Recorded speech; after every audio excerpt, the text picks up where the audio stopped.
ಇಂದು ಸಮಾಜ ಶಾಸ್ತ್ರಗಳನ್ನ ಎಷ್ಟು ನಂಬ್ತದೆಯೋ ಶಸ್ತ್ರವನ್ನ ಹೇಗೆ ಉಪಯೋಗಿಸಬೇಕು ಅನ್ನೋದು ಸಹ ತಿಳಿದುಕೊಂಡಂತ ಸಮಾಜ. ಆದ್ರೆ ನಾವು ಮಲಗುದು ಮಾತ್ರ ಸ್ವಲ್ಪ ಜಾಸ್ತಿ. ನಾವು ನಿದ್ದೆಯಲ್ಲಿರ್ತೇವೆ. ನಿದ್ದೆಯಲ್ಲಿ ಇದ್ದವರನ್ನ ಎಚ್ಚರ ಮಾಡುವಂತ ಕೆಲಸ ಬಹುಶಃ ರಾಹುಲ್ ಗಾಂಧಿ ಮಾಡ್ತಾ ಇದ್ದಾನೋ ಅನ್ನುವಂತ ಮನಸ್ಥಿತಿ ನನಗೆ ಬರ್ತದೆ. ಎರಡು ದೊಡ್ಡ ದೀಂಡನೆ ಕರೆಕ್ಟ್ ಆಗ್ತವ. ಈಗ ದೊಡ್ಡ ಕೆಪ್ಪದಂಡ ದೀ ಹೊಡೆಯರಣ್ಣ ಇವನಿದ್ರೆ ಅವನಿಗೆ ಈ ಒಂದು ಆ ಧೈರ್ಯ ಎಲ್ಲಿಂದ ಬರ್ತಿದೆ ಅಂತ ನನಗೆ ಗೊತ್ತಾಗ್ತಾ ಇಲ್ಲ. 99 ಸೀಟ್ ಇಟ್ಕೊಂಡು ಏನೋ ಒಂದು ಸಾಧನೆ ಮಾಡಿದಾಗೆ ಮಾತಾಡ್ತಾ ಇರ್ತಾನೆ. ಇಡೀ ಅಯೋಧ್ಯೆಯ ಮೂವ್ಮೆಂಟ್ ಏನಿದೆ, ಅಯೋಧ್ಯೆ ಒಂದು MP ಸೀಟ್ ಅನ್ನ ನಾವು ಸೋತು ಹೋದ್ವಿ ಈ ಸಲ. ಅದಕ್ಕೋಸ್ಕರ ಅಯೋಧ್ಯೆ ಮೂವ್ಮೆಂಟ್ ಅಡ್ವಾಣಿಜಿ ಅವರು ಸ್ಟಾರ್ಟ್ ಮಾಡಿದಂತ ಅಯೋಧ್ಯೆ ಮೂವ್ಮೆಂಟ್ ಅನ್ನು ನಾನು ನಿಲ್ಲಿಸಿದ್ದೇನೆ ಅನ್ನುವಂತ ಮನಸ್ಥಿತಿ ಇವನು ಮನಸ್ಸಿಗೆ ಬಂದಿದೆ.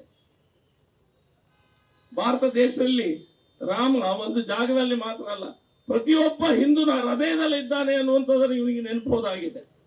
ಅದನ್ನ ತೋರಿಸಿಕೊಡ್ಬೇಕಂತ ಸಮಯ ಸಹ ಬಂದಿದೆ. ಶಿವಾಜಿ ಅಂತವರು ನಮ್ಮ ಸಮಾಜದಲ್ಲೇ ಹುಟ್ಟಿದ್ದು, ರಾಣಾ ಪ್ರತಾಪ್ ಅಂತವ್ರು ಸಹ ನಮ್ಮ ಸಮಾಜದಲ್ಲೇ ಹುಟ್ಟಿದ್ದು. ಪುನಃ ಯಾವಾಗ ಶಸ್ತ್ರ ತೆಗೆದುಕೊಳ್ಬೇಕಾ ಅವಾಗ ತೆಗೆದುಕೊಳ್ತೇವೆ. ರಾಜಕೀಯ ಒಂದು ಭಾಗ, ರಾಜಕೀಯ ಇದ್ದತ್ತೆ, ರಾಜಕೀಯ ಬಂದಾಗ ರಾಜಕೀಯ ನೋಡ್ತೇವೆ. ಆದ್ರೆ ಹಿಂದೂ ಸಮಾಜದ ಮೇಲೆ ನೀವು ಈ ರೀತಿ ಮಾತುಗಳನ್ನ ಆಡ್ತಾ ಬಂದ್ರೆ ನಿಮಗೆ ಎಲ್ಲಿ ಶಸ್ತ್ರ ಪೂಜೆಯನ್ನ ಮಾಡಿಸ್ಬೇಕು ಖಂಡಿತ ಅದೇ ಭಾಷೆಯಲ್ಲಿ ನಾವು ಮಾಡ್ತೇವೆ.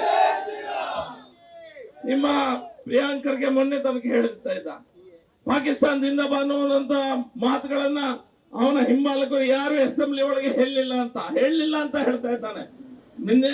ಮೊನ್ನೆ ತಾನ FSL ಫೊರೆನ್ಸಿಕ್ ರಿಪೋರ್ಟ್ ಬಂದಿದೆ.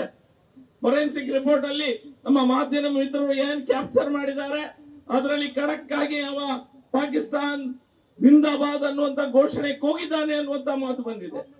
ಒಬ್ಬ ಕಾಂಗ್ರೆಸ್ ನ ಉಸಿರೆತ್ತುದಿಲ್ಲ. ಉತ್ತರ ಕೊಡಿ, ಅಟ್ಲೀಸ್ಟ್ ಉತ್ತರವನ್ನಾದ್ರೂ ಕೊಡಿ.